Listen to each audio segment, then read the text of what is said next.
परम सत्कार योग गुरु प्यारी सात संगत जी राधा स्वामी जी। जब कोई अभ्यासी नाम की कमाई करने वाला जीव रूहानियत के मार्ग पर चलता है तो उसे बहुत अनुभव होते हैं जिन्हें शब्दों में जाहिर नहीं किया जा सकता। परमात्मा की राह एक ऐसी राह है जो भी इस पर चलता है उसे जो भी अनुभव होते हैं उन अनुभवों का मालिक केवल वही जीव होता है जिसे वह अनुभव हुए हैं। वह चाहकर भी दूसरे को नहीं बता सकता कि उसके साथ क्या हो रहा है। संगत जी, ऐसे ही कुछ अनुभव एक सत्संगी परिवार की एक 10 साल के लड़के के साथ भी हुए। उस बच्चे का नाम अनुराग है।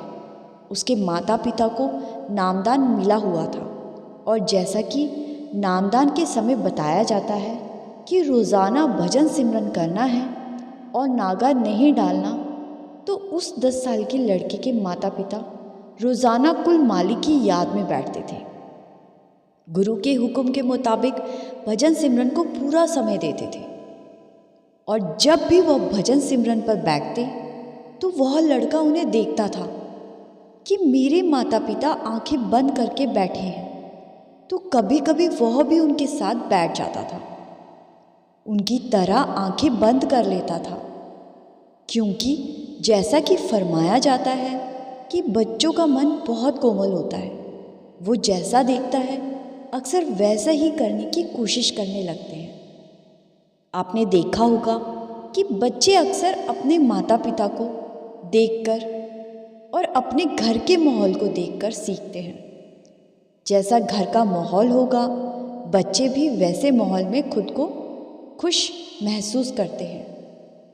जैसे माता पिता करते हैं वैसे ही बच्चे करना शुरू कर देते हैं।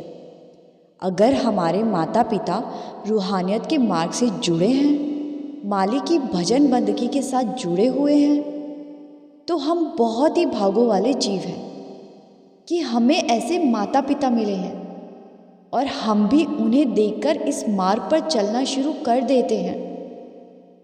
तो सात संगत जी, यह कुल मालिक की कृपा होती है कि जिनको उसने अपने साथ मिलाना होता है वह ऐसी रूह को ऐसे घर में जन्म देते हैं जहाँ पर पहले से ही उनका नाम लिया जा रहा हो। तो हमें समझ लेना चाहिए कि मालिक ने हम पर कृपा की है। तो संगत जी, ऐसे ही वो बच्चा अनुराग जिसे नाम की कमाई करने वाले माता पिता मिले, वह उन्हें देखकर कभी कभी भजन सिमरन करने की कोशिश करता और धीरे धीरे अनुराग ने अपने माता पिता को देखकर भजन सिमरन पर बैठना शुरू कर दिया। संगत जी, जब हमारी अवस्था बचपन की होती है तो हमारे अंदर ऐसा कुछ भी नहीं होता कि जो हमें मालिक की राह पर चलने से रोक सके या फिर हमारे रास्ते में रुकावट बन सके। लेकिन जैसे जैसे हम बड़े होते जाते हैं वैसे वैसे हमारा मन तरह तरह के विचारों से भरने लगता है।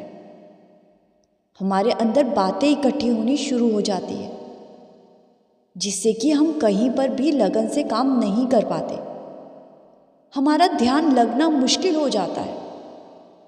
लेकिन क्योंकि बच्चों का मन खाली होता है इसीलिए उनका ध्यान बहुत जल्दी लग जाता है, उनकी सूरत जल्दी लग जाती है, मालिक से मिलाप भी जल्दी हो जाता है।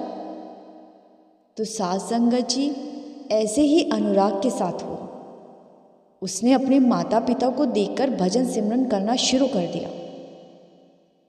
उसकी बात बनने लगी, उसे अंदर से रस आने लगा, इसीलिए वह ज़्यादा से ज़्यादा भजन सिमरन पर बैठने लगा। उसके स्कूल से भी शिकायतें आने लगी कि आपका बच्चा ना तो खेलता है ना ही किसी से बात करता है, बस अकेले चुपचाप बैठा रहता है। यह बच्चा दूसरे बच्चों से बिल्कुल अलग है।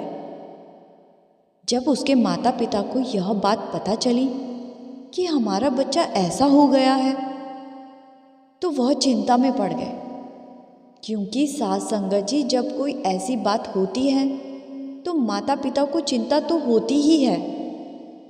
तो उन्हें भी चिंता होने लगी।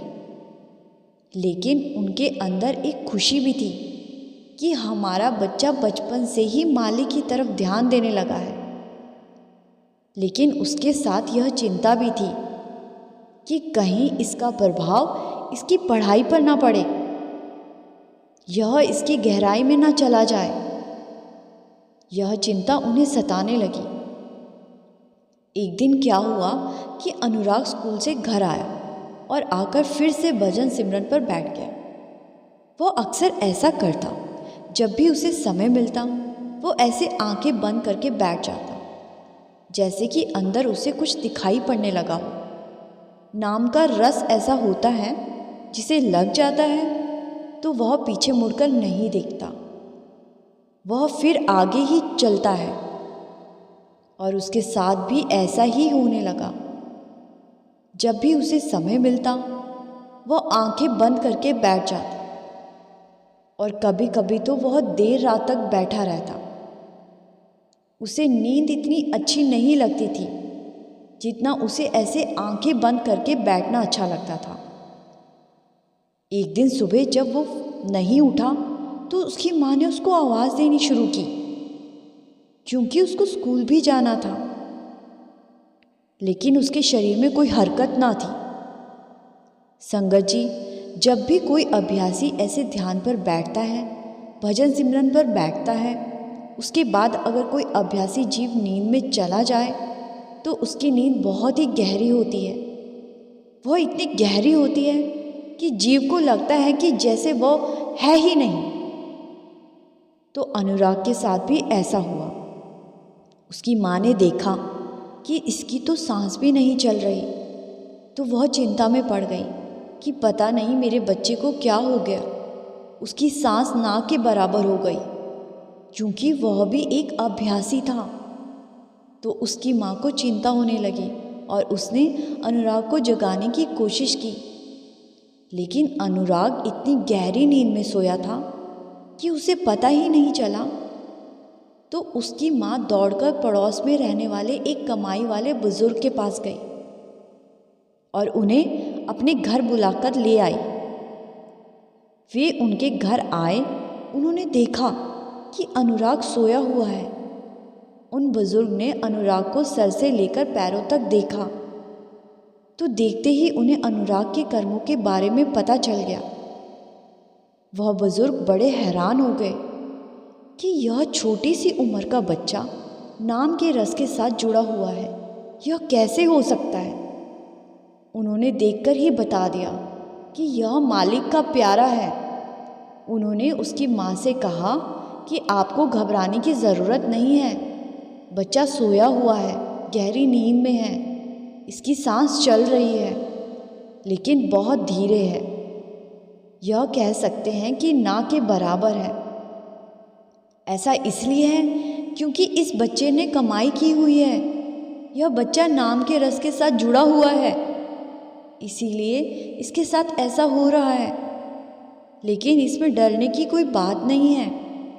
आप बहुत ही भागों वाली माँ हैं, जिसने एक ऐसी कमाई करने वाले बच्चे को जन्म दिया जो कि मालिक का रूप बन गया है। आपको घबराने की ज़रूरत नहीं है। यह अक्सर अभ्यासियों के साथ होता है। उनकी सांस उनके अंदर ही चलती है, लेकिन उन्हें मालूम नहीं पड़ता। ऐसा उनके साथ होता है। जो ध्यान करते हैं तो यह बातें सुनकर उसकी माँ को थोड़ा सा हौसला होने लगा।